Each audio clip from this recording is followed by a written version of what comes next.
what's more romantic than talking about your finances for Valentine's Day, right? Well, a lot of things, and that's why couples are on different pages usually when it comes to their money.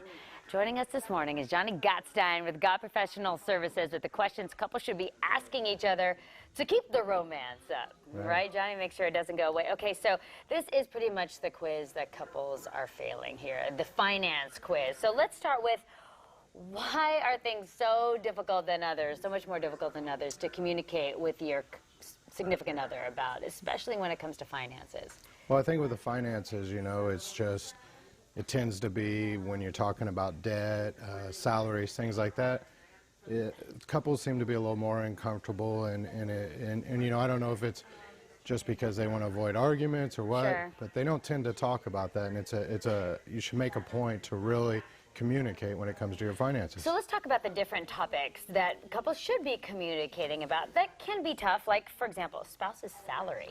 Yeah, spouse's salary. Well, believe it or not, over 43% of couples don't know what their spouses make.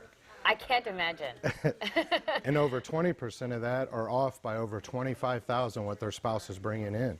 It's a huge part, the building blocks, knowing how much income you're bringing into the house for your financial goals and savings and things like that. So it's something that you should definitely kind of communicate and bring together there. The next one is savings, and at first glance you would think this would be an easy topic to talk about, but I just read a report where most Americans don't save. They don't have a savings. So now I can see how this can be difficult to talk about, especially if you're not doing it. That's right, that's right. And you know, over half of couples don't really know how much to save to maintain their current lifestyle going into retirement. Well, if you don't know, at least save 10 to 15%, get something going.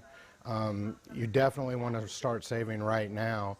And there's some steps that we're going to be talking about here that can kind of help you with that. But the main thing is if you don't know, at least start saving 10 to 15%. Okay, what are some of the steps?